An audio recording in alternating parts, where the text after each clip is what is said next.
В этом году весной проходила выставка в Пушкинском музее британских художников. И одним из самых интересных, как мне кажется, были работы Фрэнсиса Бэкона и Люсьена Фрейда. И, скажем, у меня было неоднозначное ощущение от этих работ. Мы ходили вместе со студентами. Но я могу сказать, что ни одному из них, то есть, как сказать, все были, мягко говоря, в шоке. Вот. Но я знаю, что ты что-то находишь в этих работах такое привлекательное, или, может быть, просто ты мне сама объяснишь свое отношение к этому, потому что, дальше я тоже, естественно, скажу свое отношение, так сказать, по первым впечатлениям я бы сказала, что они у меня вызывают отвращение, даже в таком физиологическом уровне. Да, причем достаточно такое неприятное чувство. И поэтому меня всегда это ставит в тупик. То есть как к этому относиться, как к художнику мне приятнее наблюдать какие-то, в общем, скажем, прекрасные формы. Гармонию, пропорцию, красоту. Да, но я, конечно, понимаю, как философ и культуролог, что это вот эстетика безобразна, что там есть вот все эти идеи повседневной телесности и так далее, о чем мы тоже, я думаю, поговорим. Но вот первое, скажи мне о своих ощущениях, может быть. Во-первых, мне поразительно то, что ты сказала, что на кого-то это вот такое сильное впечатление может сейчас произвести. То есть студенты, которые шокированы, фрапированы, испытали какие-то сильные чувства, может быть, даже вот это жуткое Фрейда, Унхаймлих, они смогли пережить, посетив эту выставку. И, наверное, отчасти это мне и нравится, в первую очередь, во Фрэнсисе Бэконе, и я не его как эстетику безобразного. Наверное, начнем тогда с Фрэнсиса Бэкона, потому что, наверное, это такой для меня один из самых мною любимых художников 20 века, второй половины 20 века. И я сама долго шла к этому художнику и проходила разные стадии его восприятия. Он мне в разные периоды нравился за разные вещи.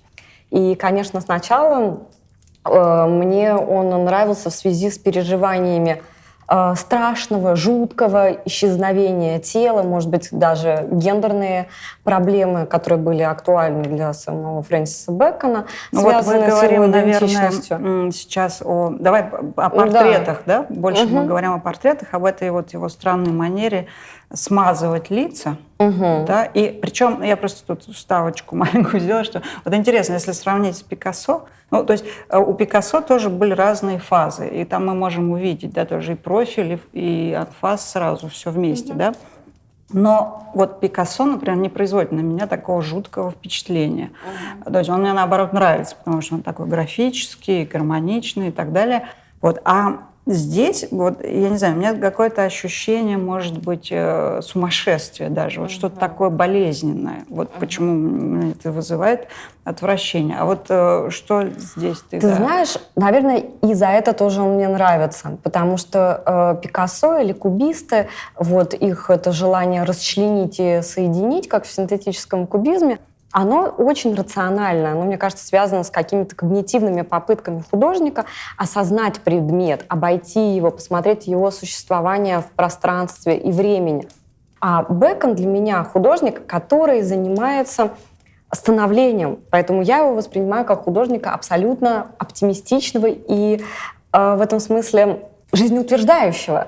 Потому что, вот в этих бесконечных его и автопортретах, и портретах, которые, кстати, он часто создавал с использованием фотографии, я вижу, что этот художник пытается показать попытку становления, но становления не такого изучающего субъекта, а именно живопись как предмет становления и субъект, который существует именно в своем становлении. То есть он не в какой-то застывшей форме, он не в форме, когда его можно препарировать, как в кубизме. Он все время находится вот в этом генезисе. И поэтому, мне кажется, вот он так был интересен Жилю Делезу. И как раз я Жилю как раз хотела про него его вспомнить. Вот, с его концепцией. Он же назвал это как-то голова мяса. Голова мяса. Мне кажется, кстати, это очень хорошее определение — голова мяса. Потому что на меня оно такое именно впечатление и производит. И еще он, по-моему, писал о том, что это становление головы животным. Но имеется в виду, что да, то есть голова или лицо становится, приобретает какие-то животные черты. Ну да, и в системе Делеза, безусловно, это то, к чему мы все должны так или иначе в идеале стремиться, потому что именно очищение от такого дискурса большого другого и становление животного, постоянное становление другим, оно и отличается от вот этих застывших форм. Поэтому мне нравится Бэкон. Я вижу в нем логику ощущение принятия другого в себе, инаковость в себе. И сам процесс жизни и витальность как радикальное принятие. Конечно, оно не может быть не болезненным. Поэтому часто такие цвета красные или хтонические формы, или мясо, ощущение какой-то именно плоти. И сам он обращается к классике, часто к голландцам, как к какому-нибудь Рембрандту, к распятым тушам. Для того, чтобы прийти к мортальности, но я в принятии этой мортальности вижу утверждение жизни.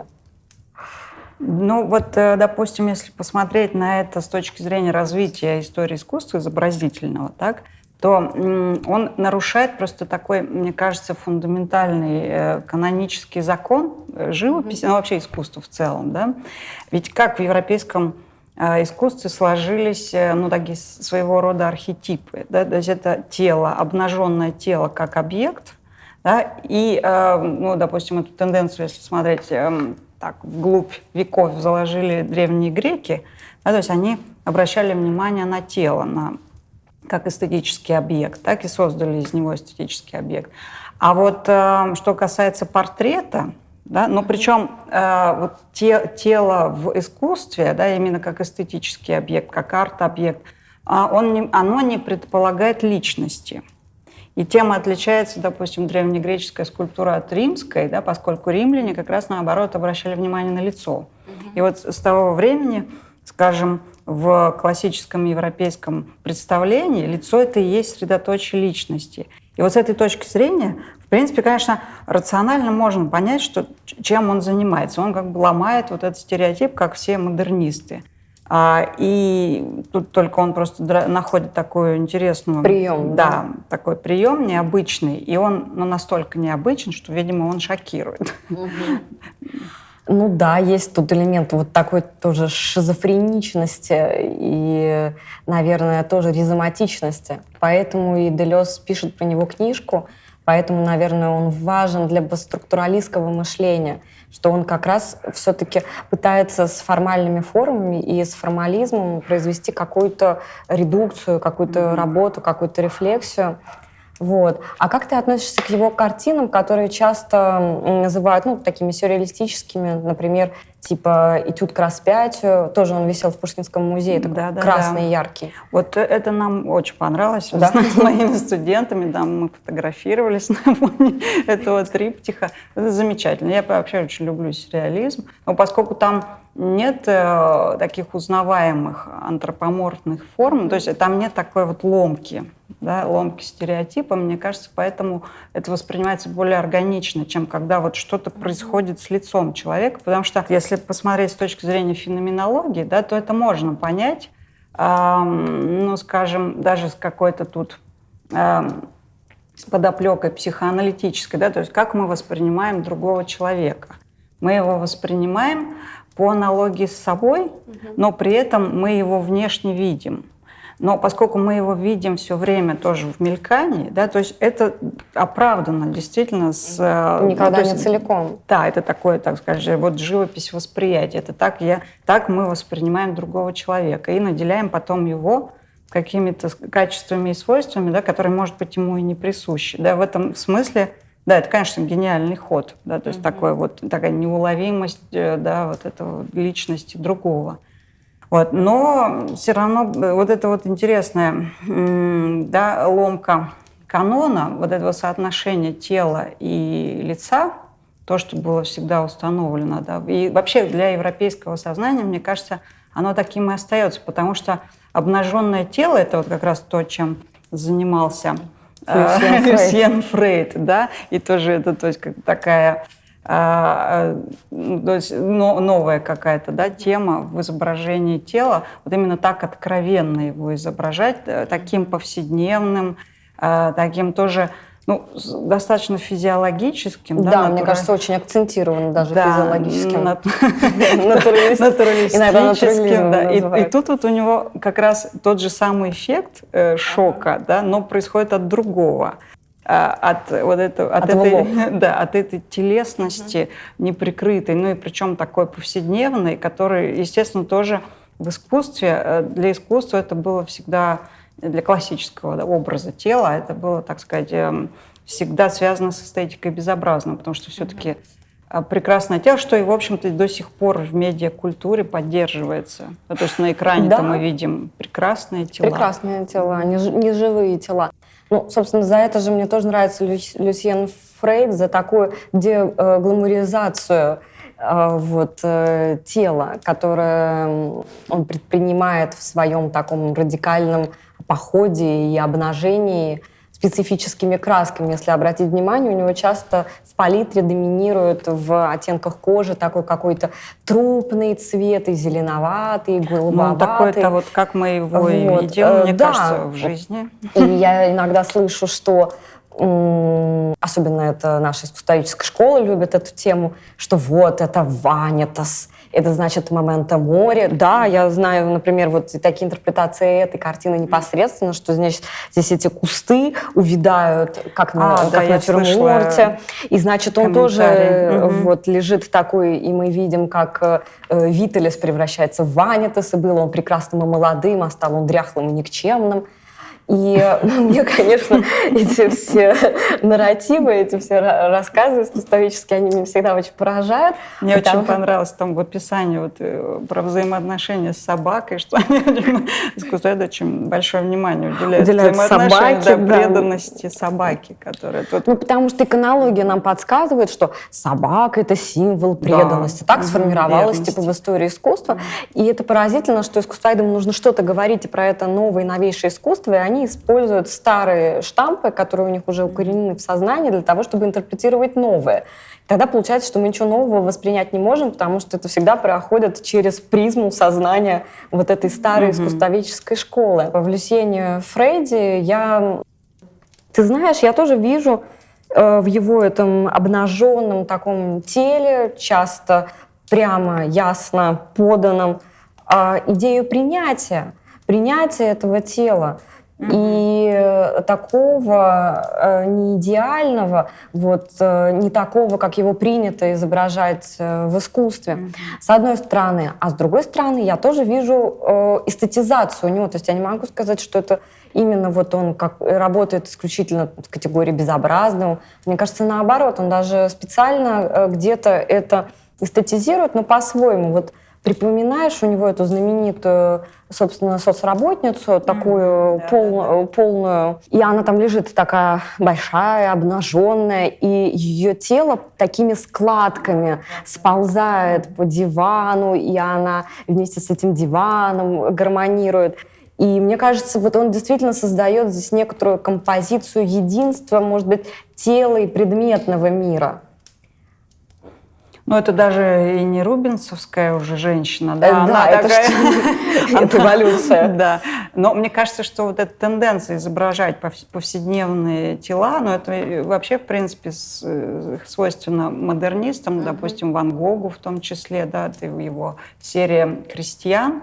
Ну, хотя там нет обнаженки, да, но тем не менее там есть вот этот элемент, да, такой повседневной телесности, ну, какой-то, или образа, по крайней мере, человека повседневного. И, ну, скажем, для 20 века это свойственно, в общем-то, что-то противопоставлять тому, что было раньше. И, соответственно, ну, вот это как-то более естественно, мне кажется, в контексте культуры, развития культуры. Если смотреть его как часть, да, такой модернистской традиции живописи. Да, то есть это принятие действительно тела, ну и потом еще и...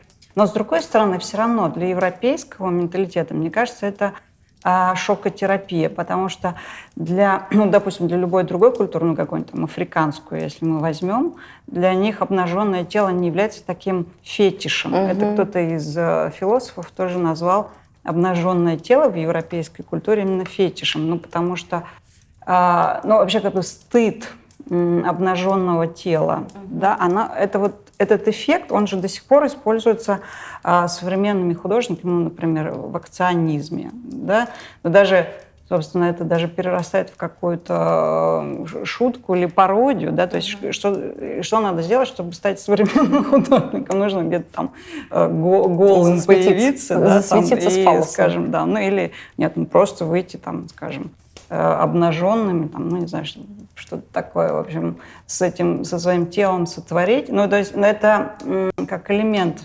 акции, да, он тоже производит шокирующий эффект на европейцев. Ну, я не уверена, на африканцев произвело такой эффект. Я думаю, скорее сильно одетое тело может здесь произвести впечатление.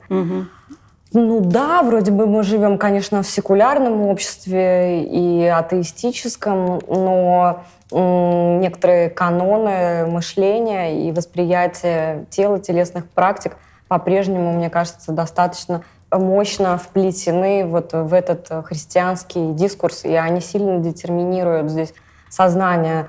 Даже если мы себя напрямую не относим к христианской традиции, тем не менее, все равно тело для нас становится каким-то сакральным объектом, который можно десакрализировать. Это значит, что мы в рамках этой традиции относимся к телу. И в связи с этим я хотела тебя спросить, как ты думаешь, повлиял ли дедушка Зигмунд Фрейд на Люсьена? Чувствуешь ли ты какие-то, может быть, здесь коннотации, связь в этой живописи с наследием психоанализа? Ну вот мне кажется, вот как раз это очень интересно, что если Фрейд, который Зигмунд, да, его всегда же все обвиняли в пансексуализме, то вот как раз произведения Люсьена, они не производят впечатление сексуальности, они какие-то, да, ну то есть они шокирующие, физиологически, натуралистические, но они какие-то, опять же, асексуальные, точно так же, как все другие тела, там, Венер, Аполлонов там, и так далее, они тоже лишены этой сексуальности. Вот. Поэтому тут вот какой-то другой механизм действует. Но вот я хотела, знаешь, еще о чем вспомнить. Бодрияр написал такую статью интересную о порнографии. И он еще там сравнивал порнографию с гиперреалистической живописью.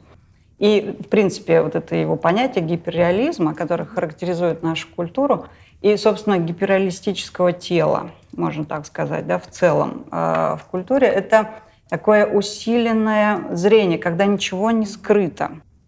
Его такие вот, если я вспомню сейчас точно, процитирую его слова, что если вам дают немного слишком, это значит, что у вас забирают все. Мне кажется, гениально сказано. То есть, когда вот вообще ничего не скрыто, но это вот особенно для гиперреалистической скульптуры, например, мне кажется, очень характерно. Да, то есть, ну, вообще все видно, и поры, и все каждый волосок, точно так же, как в гиперреалистической живописи, да, это происходит. В этом ничего нет. Да, то есть вообще нет никакого простора для домысливания. И тут как раз вот Фрейда, дедушку, если вспомнить, то, значит, он-то как раз строил свои теории сексуальности на этой вот скрытости, да, то есть что домысливание, потому что сексуальность, она пробуждается, когда есть какая-то тайна. А здесь, ну, тут тоже нет никакой тайны. Все разоблачается, да.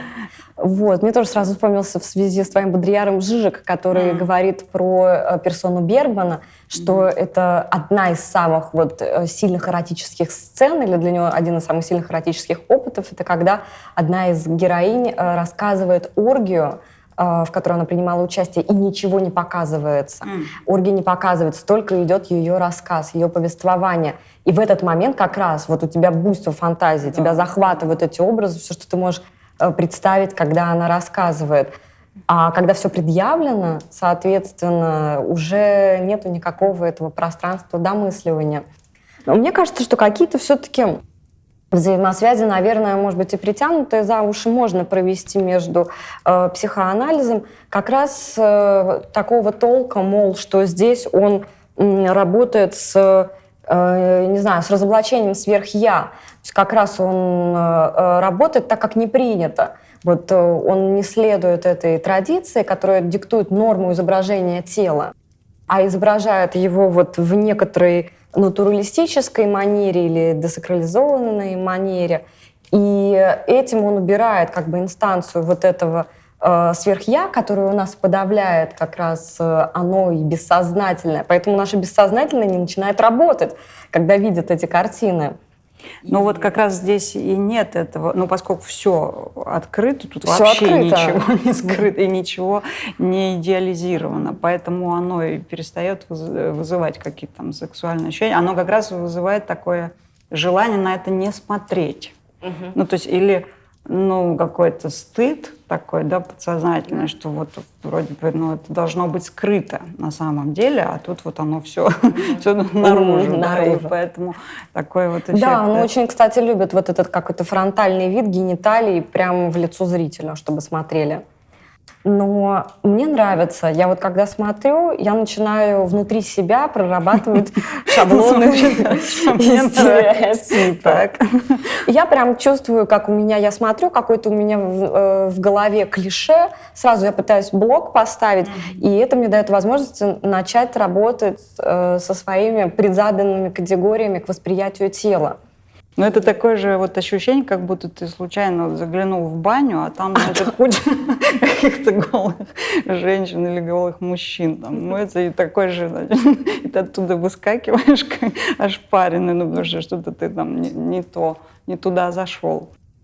Да, в этом смысле, например, Фрэнсис Бэкон, конечно, он так тело не оголяет, но у него такое впечатление, что тело само по себе становится оголением.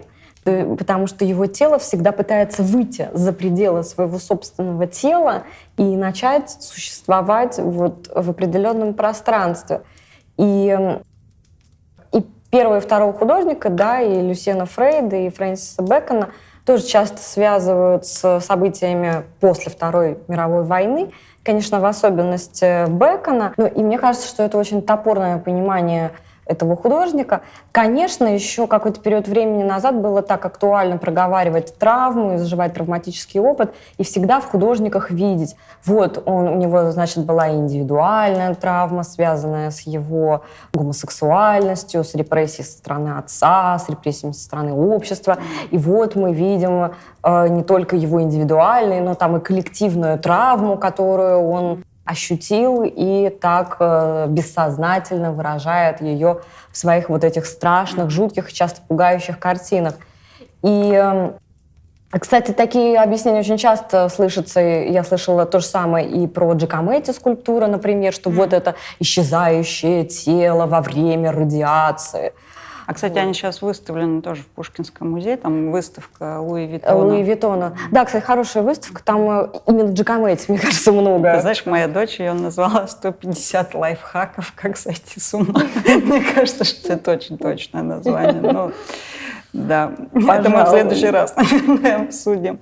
Да, вообще, кстати говоря, вот там очень много концептуализма, да, и вот можем ли мы, как ты думаешь, противопоставить, допустим, Фрейда и Бэкона концептуальщикам, но те, которые использовали минимум форм, но у них всегда концепция или какой-то манифест доминировал над изображением, над формой. То есть, с одной стороны, они революционеры, а с другой стороны, они как будто бы обращаются к тем прежним традиционным формам, скажем, живопись, да? Ну да, потому что здесь можно найти какие-то связи с новой вещественностью, здесь с экспрессионизмом и, может быть, где-то местами сюрреализмом. Мне кажется, это вообще разные лагеря. Концептуалисты и так называемая лондонская школа или Бэкон и Фрейд, про которых мы сегодня говорим. И для меня концептуалисты, конечно, связаны всегда с очень продуманным и рациональным искусством, которое прорабатывает тоже многие общественные штампы, шаблоны. Ну вот концептуализм, он, мне кажется, больше такой на грани фола, в том смысле, что там вот это заложена такая история о голом короле, потому что там как-то очень легко обмануться, потому что там нет вот этой художественной плоти, да, скажем, материи, потому что здесь, вот, ну, по крайней мере, Фрейд и Бекон, они никого не обманывают. То есть они честные художники.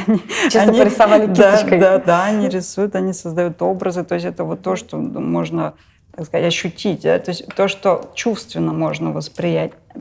А когда есть голая концепция, а тебе потом предлагают какой-то там стул с надписью или что-то, там какие-то кружочки, да, вот, причем в большом количестве в разных вариациях, да, и говорят, что вот это вот обладает какой-то ценностью, да, тут, ну, в общем, можно в это не поверить. А, допустим, здесь все-таки есть, ну, скажем, может быть, здесь больше такого экзистенциального просто элемента, чувственного. И вот это, ну, мне, например, по крайней мере, это ближе в искусстве. Я считаю, что искусство, оно должно создавать чувственный опыт. И вот в этом смысле те художники, которые этот опыт создают, но именно художественными средствами, этот новый чувственный опыт, они, так сказать, более, ну, как бы это назвать, оправдывают, что ли, да, свою миссию художественную. Ну и потом, мне кажется, от концептуализма вообще, в принципе, все устали уже. Да, то есть вот таких выставок современного искусства, где тебе говорят, там, что вот эта куча мусора, на самом деле, она там обладает какими-то смыслами. Мне нравится тактильное ощущение от картины. Вот, кстати, от Бекона, когда ты к нему подходишь близко, это специфический очень опыт. У него же даже некоторые картины такие скульптурные, и видно, что где-то он пишет рукою, где-то он прям накладывает краску сверху, где-то он даже под нее подкладывает и прокрашивает, и у него где-то более отшлифованные, где-то они выпуклые. Так же, как, например, от Ван Гога, когда ты подходишь, ты прям видишь, что вот здесь он это делал руками, здесь он прям лепил эту краску как скульптор. И для меня это важно, я ощущаю телом, для меня это становится такой телесной тоже практикой, телесность картины ощутить.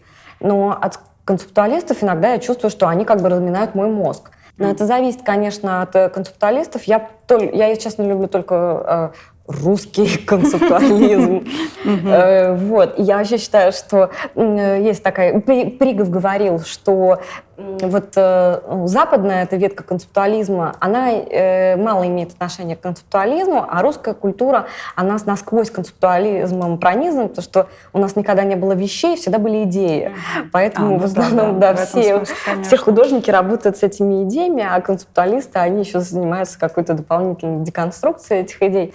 Да, вообще, кстати, да, это хорошая мысль, потому что, скажем, Малевич, вот это Малевич, да. а Ротко это уже как-то... Вот. Да, уже как будто бы там чего-то нет такого масштабного и глобального. В европейском концептуализме я чаще всего вижу решение социальных проблем. Вопросы социальные, гендер, экология, порядок, мусор, немножечко про общество. Ну, у них, да, всегда все это время социально, очень сильно ангажировано, да, злобой дня. И да. я прям вижу, что я современный художник, я хочу получить грант, а про что бы мне сделать? А про иммиграцию. Ну, то есть какие-то очень простые ходы. А здесь, конечно, да, мы видим связь и внутреннего становления художника и действительно его, что бы то ни было, да, что с ним происходит, с Фрэнсисом Бэконом, и его работу с этой кистью, с этой формой, с этим становлением. И я могу его пережить через соприкосновение с этими картинами. Ну, вообще, с инсталляцией сложно вместе пережить. Просто телесность, вообще тело, да, тема тела, она вечная, точно такая же, как тема сознания, души и так далее. Да, то есть какой-то идеальной сферы. Потому что мы люди, мы двойственные, да, мы все равно имеем дело с телом. И вот у немцев, я помню, они используют такой термин «selbst», самость. Да, и у Гусселя интересно, что он обозначал это понятие самость словом «плоть». Он имел в виду, что именно плоть, да, но и он отличал именно вот понятие тела и понятие плоти, потому что плоть, она моя плоть. То есть то, что я ощущаю. Да, чужой плоти быть не может. Там, чужое – это тело. Оно тоже как один из физических объектов этого мира, то есть ко мне оно не имеет отношения. А потом уже, по-моему, вот Мерло-Понти и Марион, вот эти вот французские постфеноменологи, они тоже такое, так сказать, расширили это понятие плоти. Они писали о том, что плоть, она с одной стороны моя, да, она отражает самость, в ней вот сосредоточено мое бытие, но при этом оно тоже для меня является чужим в каком-то смысле. То есть оно отчуждается от меня, потому что все равно оно тоже как бы по другую сторону сознания, потому что мое сознание, оно ну, скажем, есть некая граница даже между моим сознанием и вот тем, что я ощущаю как мое тело. И в этом противоречии вот вечном нашем, то, что мы, так сказать, мечемся, да, вот в этих границах между идеальным и материальным, физическим, да, и воспринимаем себя, образ своего «я» тоже формируем через эту плоть, и это никак невозможно изменить. Это все равно будет, в общем, для художника, мне кажется, тоже такой вечной, в общем-то, темой. А сейчас, во времена постгуманизма, да, и опять же мы возвращаемся к киберпанку, да, тут вот тоже интересно, да, начинают происходить трансформации с восприятием телесности, да, в связи с тем, что у нас уже есть виртуальные тела. Да, тело может быть любым. Да, мы себя с ними ассоциируем. И тут как раз, мне кажется, влияет вот, традиция классическая, да, потому что мы тоже хотим себя видеть идеальными. Да. И вот этот виртуальный мир, цифровой мир, он, собственно, нам помогает, он как-то эту вот решает проблему каждого сейчас уже, да, и уже каждый может, собственно, из себя сотворить некое божество, ну, хотя бы визуально, да. Я не знаю, виртуальный мир — это сложно. Мне кажется, что многие залипают на какой-то бесконечной стадии зеркала, да. И они не могут ее преодолеть. И постоянно вот это идет цифровизация и конструирование своего «я» при помощи фотографирования, Инстаграма, Фейсбука. Ну вот, мне кажется, для массового сознания вот такое вот, мне кажется, оно не совсем близко. То есть ближе-то как раз вот эта вот идеалистическая какая-то, да, тенденция, украшательство. Да. Мне кажется, в этом смысле мы недалеко ушли совершенно от античности и от каких-то простых физиогномических канонов, где красота, пропорции свидетельствуют о внутренней красоте. Да и, в общем-то, вот биотехнологии, там, косметология, она вся направлена на то, чтобы нам каким-то образом приближаться, да, к этому идеалу божественного тела. Я прям чувствую, как тоталитарен этот взгляд. Вот я не знаю, я его, мне кажется, на психофизическом уровне ощущаю, когда вот этот дискурс капитализма с красивым телом, с глянцем, с 45 килограммов, косметика, которая должна продаваться, и все эти приспособления для тела. Вот наша любимая итальянская культура, она тоже, на самом деле, в ней процветает культ этой вот красоты тела. Им можно. А у них по-другому. Они очень архаичные, им можно. Здорово. Как ты думаешь, вот дальнейшее развитие визуального искусства, изобразительного искусства, да, оно, ты можешь какой-то прогноз такой сделать, на твой взгляд? То есть оно вот, что сейчас, чего не хватает? Допустим, телесного вот этого экзистенциального, да, и, ну, поскольку виртуального уже слишком много. Да, и, ну, как всегда, художники, они что-то хотят противопоставить, да, какому-то мейнстриму. Вот. Ну, хотя, с другой стороны, воздействие медиатехнологий любых, да, там, скажем, изобретения там, всех этих виртуальных, даже не знаю, как это называется, ну да, виртуальные очки, вот эти шлемы там, и прочее, оно тоже воздействует, да, на то, чтобы менять художественные средства и там самовыражаться, да, как-то. Вот, ну, то есть для тебя, как ты думаешь, какой сейчас куда вектор? Качнется? Да. Сложно сказать. Вот про литературу мне всегда кажется, что сейчас не хватает большого крупного русскоязычного романа, вот такого немножечко эпичного, который бы описывал поколение, большой опыт, ну, типа «Война и мир», «Доктор Живаго», нашего времени, такого большого романа. Но в живописи или визуальном искусстве сложно сказать, потому что, с одной стороны, у нас очень неопределенный период времени, мы в таком каком-то безвремени сейчас живем исторически, с другой стороны, есть бурление. политические, общественные. И кажется, что из такого периода, с одной стороны, застоя, с другой стороны, бурления, что-то может получиться. Получится ли, сложно сказать. С одной стороны, хочется тоже предположить, что нужны какие-то мыслящие художники, которые умеют рисовать. Это очень, может быть, глупо и прямо, но тем не менее, у которых есть опыт и индивидуальный, и они готовы подумать о чем-то еще, помимо своего очень узкоиндивидуального опыта, но которые почему-то могут это выразить на именно визуальном уровне, потому что у них есть это именно рука художника.